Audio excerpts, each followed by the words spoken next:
Bueno, buenas tardes. Mi nombre es Gastón Pierroni, soy docente adscripto de la Cátedra Derecho Penal 2 tradicional a cargo del doctor Fernando Sánchez Freites. Bien, en esta oportunidad vamos a dar comienzo con el segundo bloque que tiene que ver con el desarrollo de la bolilla 15 del programa. En el primer bloque, cuando hablamos de los delitos contra la seguridad de la nación, concretamente lo que es el desarrollo del título 9, capítulo 1, hablamos de lo que es el delito de traición, que es un artículo que está previsto y tipificado en su artículo 214, y desarrollamos hasta el artículo 218 inclusive. Eso corresponde al primer bloque. En este segundo bloque vamos a continuar entonces a dar desarrollo a esta bolilla y vamos a culminar la misma. Es decir, vamos a comenzar con el artículo 219, continuando con la clase anterior, y del bloque primero, hasta finalizar con el artículo 225, ¿sí? Y ahí damos por terminada la bolilla 15. Bueno, este es el capítulo 2 del título 9, que habla de delitos que comprometen la paz y la dignidad de la nación. ¿Qué nos dice el artículo 219? Será reprimido con prisión de 1 a 6 años el que por actos materiales hostiles, no aprobados por el gobierno nacional, diere motivos al peligro de una declaración de guerra contra la nación, expusiera a sus habitantes a experimentar vejaciones o represalias en sus personas o en sus bienes, o alterar las relaciones amistosas del gobierno argentino con un gobierno extranjero. Si de dichos actos resultaren hostilidades o la guerra, la pena será de 3 a 15 años de reclusión o prisión. Cuando los actos precedentes fuesen cometidos por un militar, los mínimos de la pena prevista en este artículo se elevarán a 3 y 10 años respectivamente. Asimismo, los máximos de las penas previstas en este artículo se elevarán respectivamente a 10 y 20 años. Bien, como cuestión preliminar, claramente el código, en lo que refiere, es decir, comenzando, como les dije, desde este artículo 19 hasta el 225, agrupa diversas figuras delictivas con la denominación de delitos que comprometen la paz y la dignidad de la nación. En estos tipos de delitos se custodia la seguridad del país, pero más concretamente las relaciones entre los estados que componen el mundo, como asimismo su dignidad y su decoro. Ahora bien, ¿qué es lo que reprime este precepto legal? El comportamiento punible es ejecutar, o consiste en ejecutar actos materiales hostiles, más específicamente llevar a cabo verdaderos actos de guerra contra una potencia extranjera. Por ejemplo, reclutar tropas para atacar un país vecino, concentrar un ejército en la frontera de un país extranjero, actos de ayudas a los enemigos de un país vecino, entre otros. Así como la traición supone connivencia con el país enemigo, ¿sí? Conforme lo hemos visto en la clase anterior, este artículo 219 presupone una hostilidad contra el país amigo, digamos, siendo por ende presupuesto de este delito la existencia de una relación pacífica entre el Estado argentino y el país agraviado. Cuando hablamos de hostilidad, el término hostil, esto quiere decir tanto como contrario o enemigo. Pero la expresión hostilidad de la cual hace mención el precepto significa agresión armada de un pueblo o de un ejército o de una tropa. Es decir, para fijar el concepto de actos hostiles, entonces es preciso recurrir o acudir al derecho internacional, y así puede decirse que son hostiles todos los actos materiales que tienen entidad objetiva en relación con el peligro de una actividad bélica, o bien los actos son hostiles si constituyen acciones propias de la guerra realizada por particulares contra un país extranjero o sus habitantes en las personas o patrimonio de estos. Eso sería definir lo que es actos hostiles. Contrariamente a esto, podríamos decir que no son considerados actos materialmente hostiles a las manifestaciones verbales o escritas los actos que no sean objetivamente hostiles ni los actos meramente ofensivos, es decir, se tratarían de, sino que aquí lo que refiere el precepto son a actos precisos de combate, ¿sí? Por ejemplo, una invasión de territorio, un suministro de armas a un país enemigo, un bombardeo, un ataque, capturas de barcos, es decir, infinidad de ejemplos podemos tener, pero estos sí serían actos de combate, lo cual sería captado por este precepto legal. La conducta reprochable entonces no debe estar aprobada por el gobierno nacional. La autorización o aprobación debe faltar en el momento de la ejecución del acto. La aprobación posterior al hecho no excluye de ningún modo a la comisión del delito, pero sí lo libera de la pena. Las represalias son disposiciones de coerción que una nación adopta contra otra a consecuencia de un delito llevado a cabo por esta y siempre en perjuicio de aquella, ¿no? Obviamente. Por consiguiente, la carta de represalia podríamos decir que es una autorización oficial del Estado para que un particular lleve a cabo dichos comportamientos de coerción. El referido acto hostil, es decir, no autorizado por el Estado, debe encuadrar en algunas de las hipótesis mencionadas por el tipo penal, por la norma, las cuales deben sin duda revestir un cierto grado de peligrosidad real, esto es que lo posible no sirve, y a su vez tiene que poseer una relación de causalidad, esto es entre el comportamiento hostil y el resultado.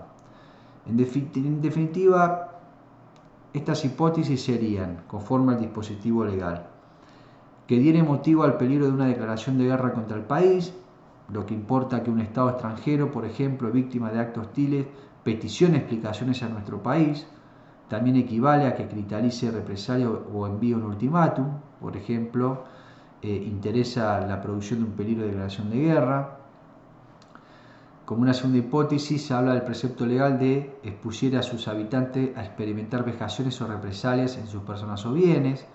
Pues bien, esto acontece cuando un Estado extranjero, en mérito del acto hostil recibido, pronuncia que va a tomar represalia contra nuestros ciudadanos o contra los bienes de estos ciudadanos. Y aquí el término exponer atrapa la idea de peligro. Es decir, las vejaciones, por otro lado, son malos tratos, también molestias, persecuciones. Las represalias son devoluciones del daño recibido. Es decir, lo importante es que ambas posean un sentido retributivo contra el Estado, ¿sí? Y en tercer punto, como tercera hipótesis, altere las relaciones amistosas del gobierno argentino con un gobierno extranjero. Esto se da cuando la nación agredida saca a sus representantes diplomáticos de nuestro territorio o bien dispone que no va a comerciar más con nosotros, digamos. Estos serían los ejemplos. Es decir, lo relevante es que las relaciones amistosas soporten una perturbación, un trastorno, ¿sí? Es decir, se requiere como presupuesto que antes de todo haya existido entre los estados un vínculo efectivo, realmente efectivo, desde el punto de vista ya sea militar, social, cultural, económico o lo que fuere, ¿no? Se trata de un delito material, de un delito de resultado, de peligro real, que admite tentativa, todo tipo de participación criminal también se admite, es un delito doloso, admitiéndose también el dolo eventual, y en cuanto al sujeto activo pueden ser cualquier persona. Luego la calificante del segundo párrafo tiene que ver con que si el episodio acaecido generase hostilidades, esto es acto concreto de beligerancias aislada, por ejemplo una represalia, o bien o la guerra, el delito se va a agravar, la ilicitud se agrava, por cuanto a que el peligro de declaración ha existido, es decir, la calificante no es más ni menos que un resultado preteritencional, es decir, no está abarcado en principio por el dolo de la gente, La figura que es un delito doloso, aún admitiéndose el dolo eventual, se va a consumar cuando se lleven a cabo estas conductas peligrosas o con la perturbación de las relaciones amistosas que hay entre el Estado argentino y otro Estado. La tentativa en este caso también es factible, como asimismo toda forma de participación criminal. Y el último párrafo del dispositivo, se trata de un agravante de pena, la que corresponde aplicar, como dice el precepto legal, cuando el sujeto activo de los delitos contemplados resulte ser un militar. Y para esto podemos hacer mención al párrafo cuarto del artículo 77 del Código Penal. Bien, el artículo 220,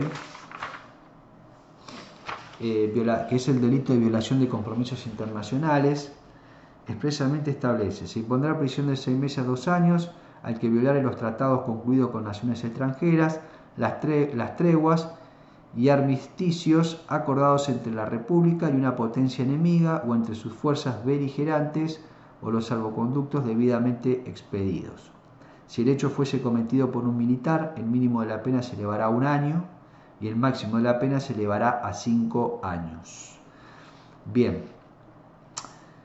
el bien jurídico tutelado en este precepto vendría a ser la paz, ¿sí?, y la seguridad de la nación, teniendo en cuenta que las violaciones previstas en la norma pueden acarrear peligros de represalias o de reanudación de acciones bélicas, con el consecuente perjuicio, claro está, para el Estado Nacional en conflicto y sus habitantes.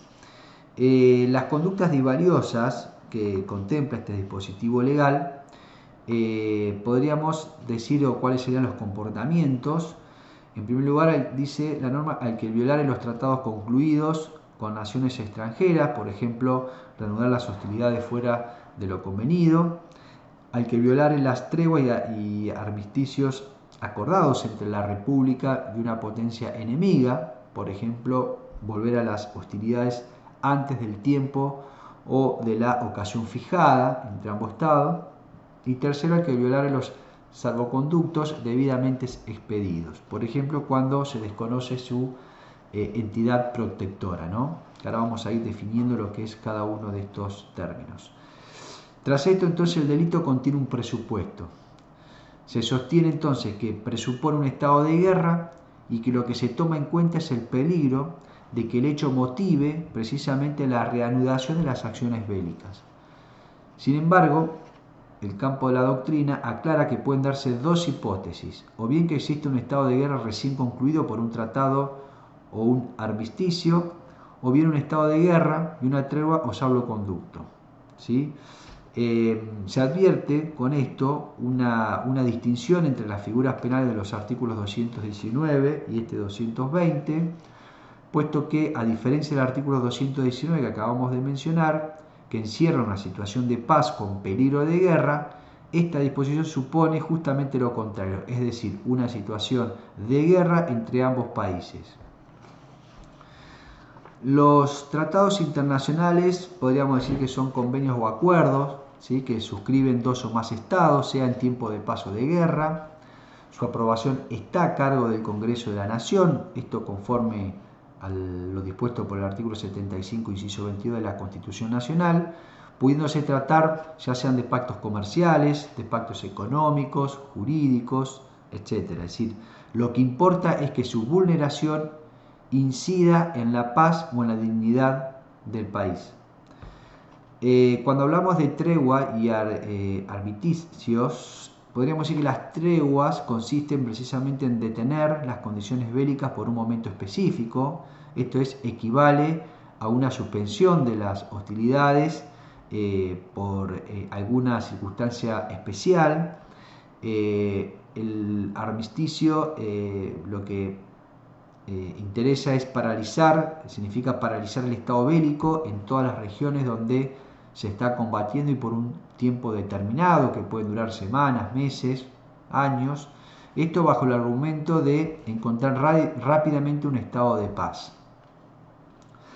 Por otro lado, los salvoconductos podríamos definirlos como documentos o permisos que un Estado en guerra concede en modo amplio o restringido a un individuo de nacionalidad enemiga a los efectos de que pueda conducirse, ingresar o egresar de su región, como también desplegar ciertas actividades.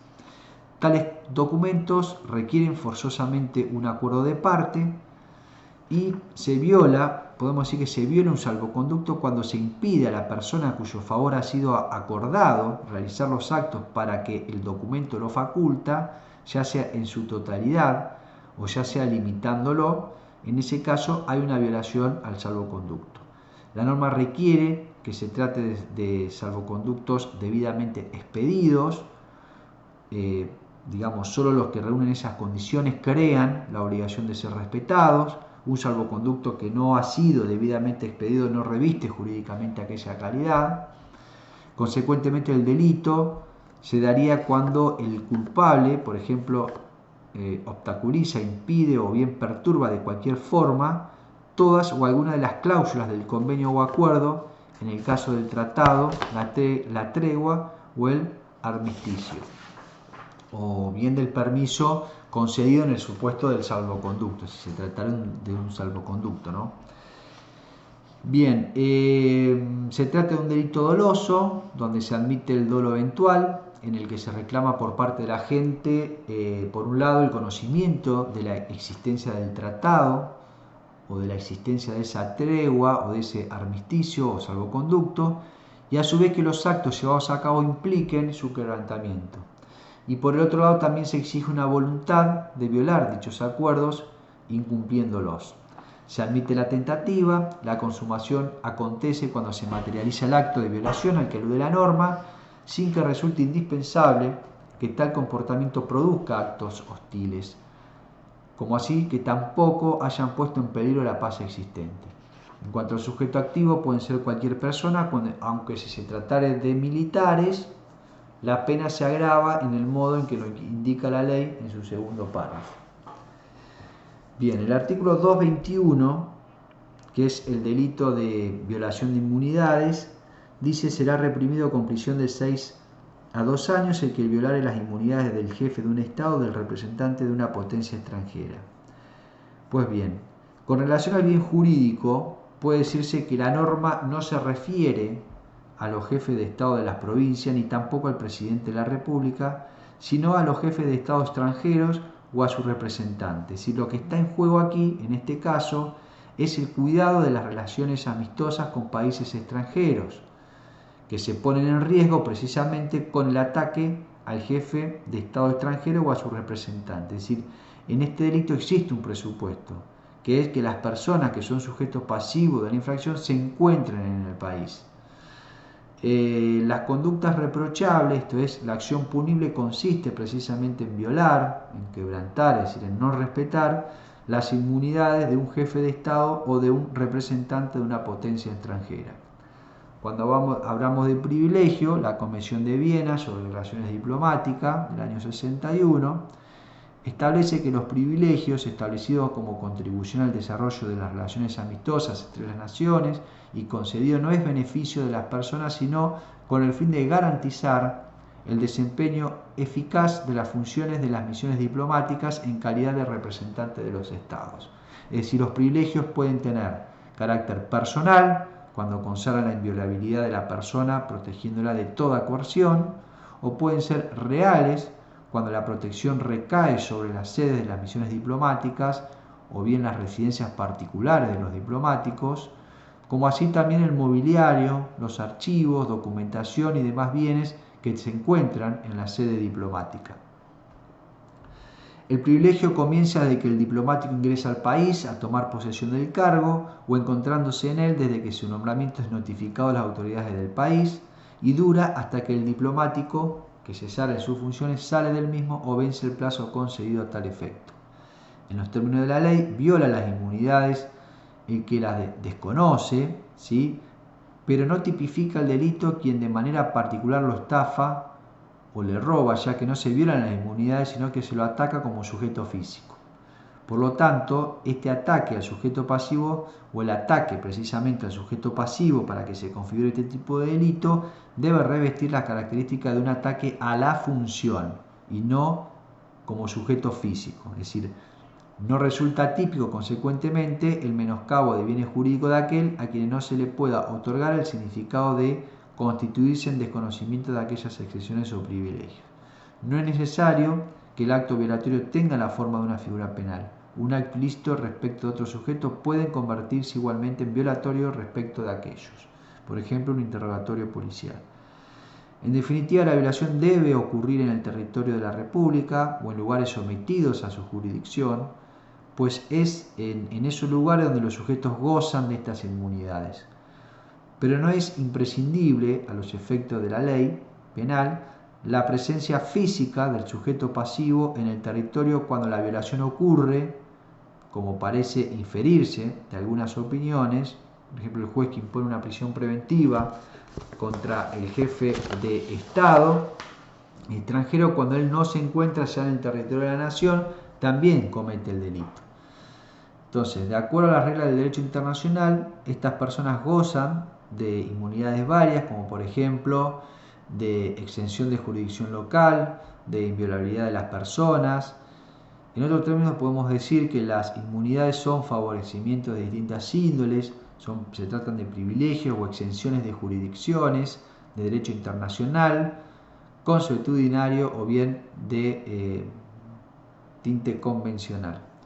El jefe de Estado es toda primera persona de un país, ¿sí? Ya sea presidente, papa, rey, emperador, primer ministro, pudiendo ser de derecho de facto y hasta actuar incluso de incógnito. Y el representante de una potencia extranjera podemos definirla como todo sujeto que despliega la representación oficial de un Estado extranjero y que se encuentra oficialmente reconocido por nuestro país, ¿no? Estos privilegios nacen cuando tales personas, como dijimos, ingresan a nuestro territorio o si ya se lo hizo en el instante en que su nombramiento es notificado al Ministerio de Relaciones Exteriores. En cuanto a las características de esta figura penal, se trata de un delito doloso, se admite el dolo eventual, la consumación opera cuando se materializa la acción típica, aunque no alcanza a influir realmente en la persona, ¿sí? Por ejemplo, que no se lo llegue a detener, en el ejemplo que dábamos. Tampoco es necesaria para la consumación la producción de cualquier otro resultado en el orden internacional. Puede asumir la forma de comisión por omisión y la tentativa puede ser posible en algunos casos. Sujeto activo solo puede ser la persona nacional o extranjero que tenga competencia jurisdiccional para desconocer la inmunidad del sujeto pasivo. La doctrina nos ilustra que no cualquiera puede ser culpable de este ilícito, sino aquel que puede desconocer las inmunidades y privilegios jurisdiccionales de la víctima. Por tanto, será muy difícil concebir la autoría del particular en función de que solo quien ejerce plena o parcialmente una facultad con implicancias jurisdiccionales pueden verdaderamente atacar las inmunidades en su trascendencia funcional. Bien, el artículo 222, el delito de revelación de secretos, espionajes y menosprecio a los símbolos argentinos, establece: será reprimido con reclusión o prisión de 1 a 6 años el que revelare secretos políticos, industriales, tecnológicos, militares, concernientes a la seguridad, a los medios de defensa o a las relaciones exteriores de la nación.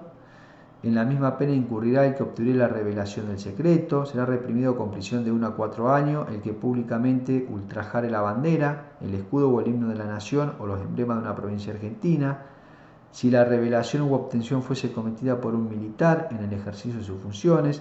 El mínimo de la pena se elevará a 3 años y el máximo de la pena se elevará a 10 años. Bien, en cuanto a este artículo, acá hay una cuestión, un aspecto que podríamos decir que se encuentra en disputa. Lo primero que hay que mencionar es que está aún controvertido en doctrina si esta norma, aunque con esta excepción de su último párrafo, al igual que los artículos 223 y 224, que son los que vamos a ir analizando a continuación, no han sido implícitamente abrogados por la ley 13.985, que es una ley del año 1950, que regula precisamente conductas de espionaje y sabotaje, o bien corresponde a que convivan ambas cosas, ¿sí?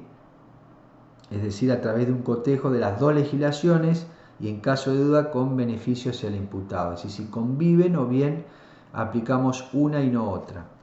Ello se debe precisamente a que la ley 13.985 fue derogada en su oportunidad, pero luego reimplantada, ¿sí? Y consecuentemente quien está en la tesis de que la ley 13.985 abrogó las normas del Código Penal, deberá estarse entonces a las mismas, solo ella debe ser aplicable, sin una de las dos normas, y frente a esta postura están los que también alegan aquel cotejo de legislaciones a la que hemos hecho mención, posición a la que adherimos, ¿sí? Por ser más justa hasta que el Congreso Nacional dirima en la disputa. En cuanto al bien jurídico protegido, podemos decir que el Código, al reprimir la revelación de secreto de Estado, se propuso precisamente tutelar la seguridad de la nación. El secreto debe ser concerniente a su seguridad, a sus medios de defensa o a sus relaciones exteriores. Debe ser asimismo político o militar. El secreto de orden administrativo concierne al Estado, pero solo en lo que hace a su administración interna. El secreto político militar concierne principalmente a sus relaciones exteriores, porque el secreto militar constituye una fuerza de defensa del Estado en tiempo de guerra, y el secreto político interesa directamente a la conservación de las buenas relaciones con las potencias extranjeras. Lo punible en el primer párrafo, podríamos decir que el delito consiste precisamente en revelar un secreto político, es decir, todo dato reservado y concerniente a la cosa pública o dirección gubernativa de la nación, revelar un secreto industrial que tiene que ver con la producción, la manufactura, la fabricación, la explotación y la elaboración, tecnológico, podríamos decir el Internet, o bien militar, referido a la organización y desenvolvimiento de las Fuerzas Armadas, como ser los informes y noticias materiales, proyectos, obras, que deben ser conocidos solamente por personas autorizadas y mantenidos fuera del conocimiento de cualquier otra, pero siempre y cuando sea concerniente a la seguridad de la nación, ¿sí? Esto es importante. Es decir, tiene que ser concerniente a la seguridad de la nación, a los medios de defensa o a las relaciones exteriores de la nación, ¿sí? Cuando indica que todas estas circunstancias son condiciones objetivas de punibilidad. Es decir, si no se da alguna de estas situaciones, no podemos estar frente a este delito. Entonces, revelar significa poner en conocimiento de otras personas de algo que tiene que quedar en secreto. Lo secreto es todo hecho, noticia que se mantiene en reserva y con desconocimiento total de los demás, o que no debe ser conocido por determinada categoría de individuos. Para que la conducta sea típica, entonces basta con que el autor comunique el secreto a un colega, no se requiere propalación de la información. Como conclusión, entonces, sostenemos que la revelación del secreto sucede cuando se lo pone de manifiesto o en el conocimiento de alguien que no pertenece al círculo de personas obligadas a mantenerlo. El secreto existe en la medida en que se mantenga dentro de una esfera de personas autorizadas a conocerlo. Debe tratarse de algo oculto o de algo ignorado por el público en general. El secreto desaparece cuando ha tomado estado público por cualquier forma. Su sujeto activo puede ser cualquier persona o un funcionario público. Se trata de un ilícito doloso que admite el dolo eventual, de peligro abstracto, que se consuma cuando se materializa la acción disvaliosa, aun cuando no se comprometa la seguridad exterior de la nación. La tentativa es admisible para este caso. El segundo párrafo, la infracción acontece cuando el culpable, por ejemplo un espía, obtiene de manera ilegítima la revelación del secreto, ¿sí? Se trata de una figura, podríamos decir, de espionaje propiamente dicho, que se caracteriza por la particular actividad del autor. Solo es espía cuando se busca o persigue el logro de una determinada información. Es decir, si este designio específico, es decir, sin esto, digamos, el espionaje desaparece, por más que la gente acceda o tenga conocimiento por otro medio de lo que debe quedar en secreto. Obtener equivale a alcanzar, equivale a lograr, a conseguir, a conquistar, a recibir, a adquirir. La norma lo que hace es proteger el secreto, por lo tanto, sin revelación no hay espionaje posible. Se controvierte en doctrina si el ilícito debe ser cometido en tiempo de paz, por cuanto si se cristaliza en tiempo de guerra se aplica el artículo de la traición, o puede, si no, materializarse en ambas circunstancias, esto es, sea en situación de paz o de guerra, digamos, si da lo mismo o no. Se trata de una figura dolosa y de codelincuencia necesaria. El autor de la revelación y el que la obtiene, esto habla de la codelincuencia, que se consuma cuando se cristaliza la acción típica. Sujeto activo puede ser cualquier persona y la tentativa es posible. En cuanto a la calificante, que establece el artículo 222, hablamos la calificante por la calidad del culpable. Esto nos habla el tercer párrafo, que prevé un agravante de pena, tanto en su mínimo como en su máximo, la que se va a dar cuando el culpable sea un militar, en ejercicio de sus funciones, para el cual nos debemos remitir al párrafo cuarto del artículo 77 del Código Penal. Por consiguiente, debe tratarse de una persona que al momento del hecho tenga estado militar y se encuentre ligada al secreto por su actividad funcional, es decir, que debe mantener en reserva. Si solo se tratara de un funcionario público, la revelación u obtención del secreto quedaría en los límites de la figura básica.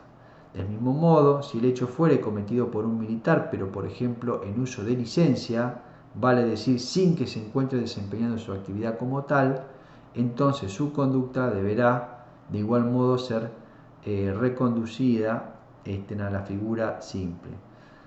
Desde otro costado podríamos ir a la doctrina, advierte que el autor de uno u otro delito debe obrar con dolo, incluso dolo eventual dijimos. El primer ilícito se consuma con la revelación, no siendo necesaria la producción de algún perjuicio, la tentativa es posible. El segundo se consuma con la obtención de la revelación e igualmente es posible la tentativa. A todo evento debe tenerse en cuenta que el autor o al autor le corresponderán de 2 a 15 años de prisión si cometiera los delitos previstos en el artículo 2, por ejemplo la ley 13.985, sirviéndose de su empleo, función, estado o omisión. Lo que agrava, en definitiva, es el abuso del empleo, es el abuso de la función de Estado o misión que se le ha encomendado, aunque aún sea transitoria. Los hechos también se agravan si el agente actuara en el servicio o al beneficio de una potencia extranjera. Todo esto se desprende, lo podemos sacar de la ley 13.985.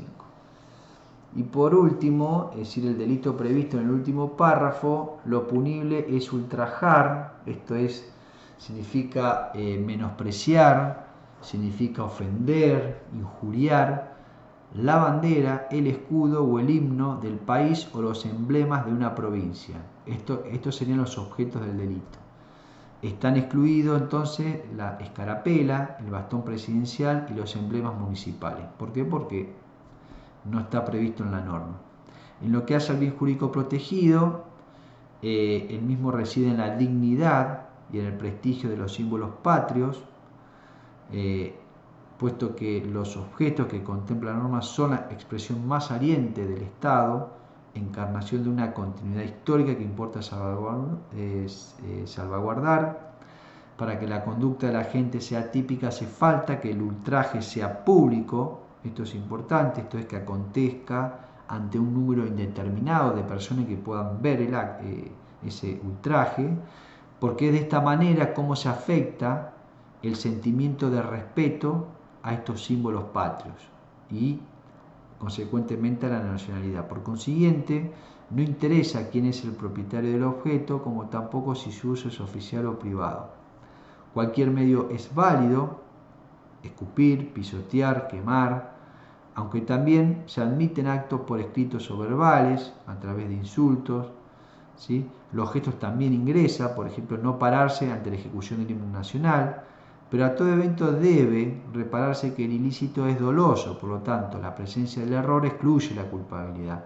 Sujeto activo puede ser cualquier persona, sujeto pasivo es el Estado nacional o provincial, dependiendo del caso.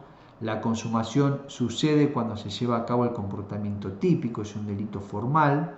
La tentativa no parece ser posible, por ser un delito de tipo formal, y además por tratarse de un ilícito de pura actividad. Finalmente, la doctrina nos dice que el precepto consiste en un tipo activo que solo puede cometerse por actos positivos de ultraje.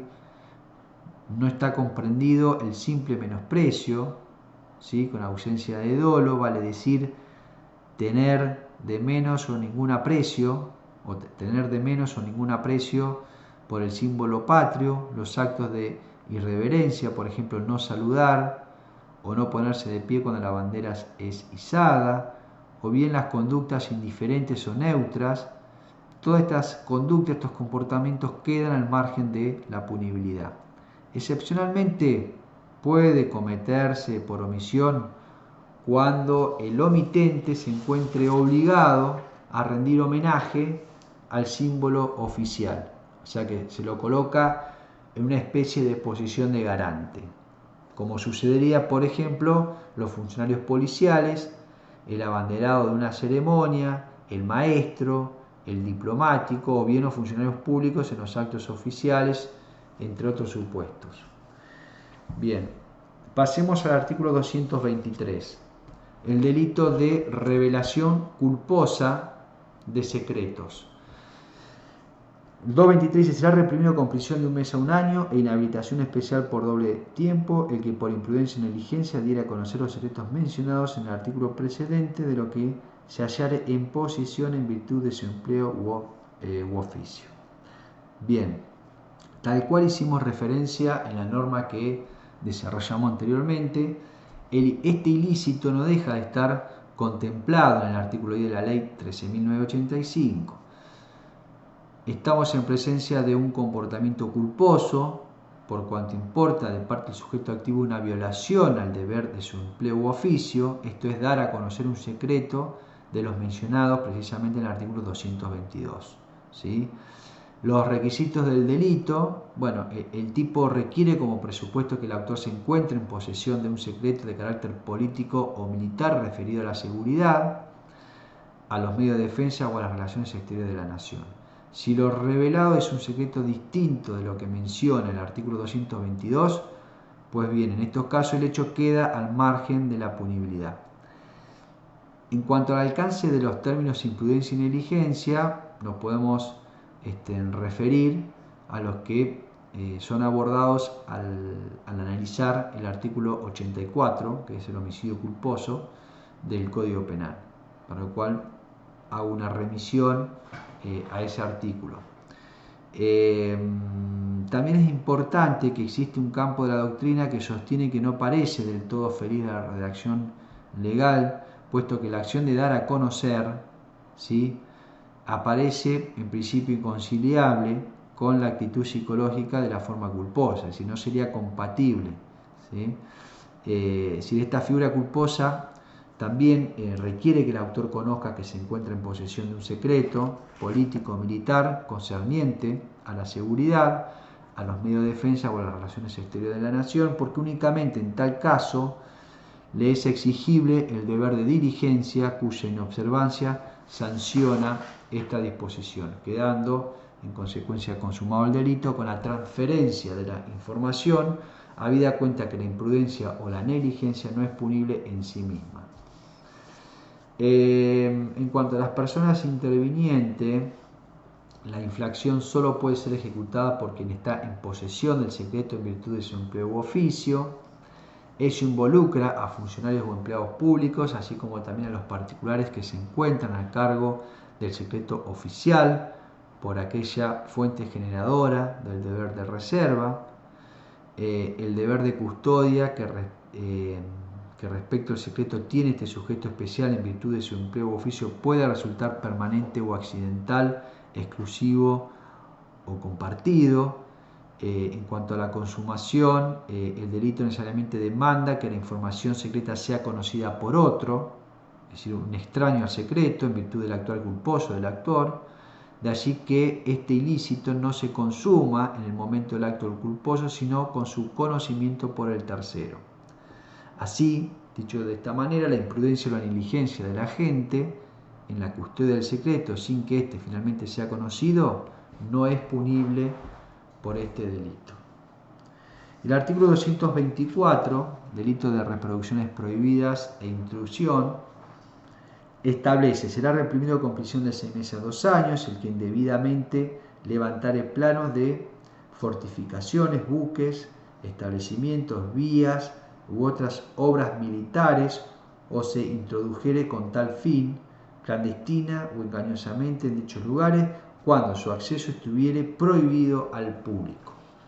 Pues bien, este delito, del que también hicimos mención cuando hicimos el comentario al desarrollo del artículo 222, se encuentra legislado en el artículo 4 de la ley 13.985 y que lleva el nombre de espionaje por intrusión. El sujeto activo de este delito puede ser cualquier individuo. Aquí el legislador establece dos conductas disvaliosas, ¿sí? La primera es levantar planos de fortificaciones, de buques. Es decir, la ley al estipular solo el término levantamiento está excluyendo todo otro medio de espionaje, que por cierto es muy empleado a la fecha, como por ejemplo mediante toma fotográfica o por satélites. Desde un punto de vista, la ley anterior, es decir, la 21.338, era más amplia, puesto que incluía la confección de croquis, la confección de bocetos. No obstante lo cual, para que el levantamiento le sea reprochable al sujeto, el mismo debe ser indebido. Y en este último sentido, la antijuricidad de la acción está determinada por la palabra, precisamente la palabra indebidamente, en cuanto a la acción esta de levantar planos.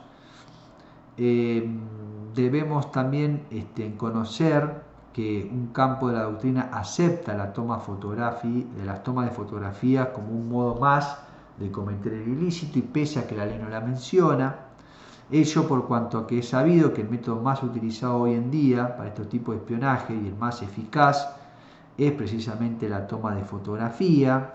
Es decir, a nadie se le ocurriría hoy en día levantar un plano teniendo a su disposición un método más rápido, menos laborioso y más eficaz para desplegar este comportamiento, como lo sería la toma de fotografía. Por otro lado, tenemos introducirse clandestina o engañosamente en dichos lugares cuando su acceso estuviera prohibido al público.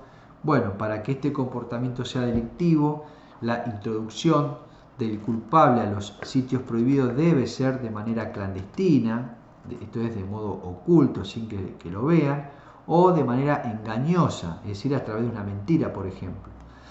Dicho acceso debe estar prohibido al público de manera visible, como para que el responsable dolosamente advierta tal restricción y así todo ingrese, ¿sí?, de manera indebida. En cuanto a las características de la figura y su relación con otras, las dos modalidades reprochables son dolosas. Solo se admite el dolo directo, no el eventual. La consumación acontece cuando se patentiza precisamente la intrusión o el levantamiento de planos. Se tratan de figuras de peligro concreto, pero no es menos cierto que un sector de la doctrina nos hace conocer que la norma penal en examen debe ser emparentada con los artículos 4 y 5 de la ley 13.985, que contemplan escalas penales más severas para los casos de intrusión y reproducción prohibidas. No obstante lo expuesto, cabe destacar que una conducta resultará subsumible en los artículos 223 y 224 en tanto lo aprendido no haya sido luego revelado y cuando la información no haya sido obtenida por revelación.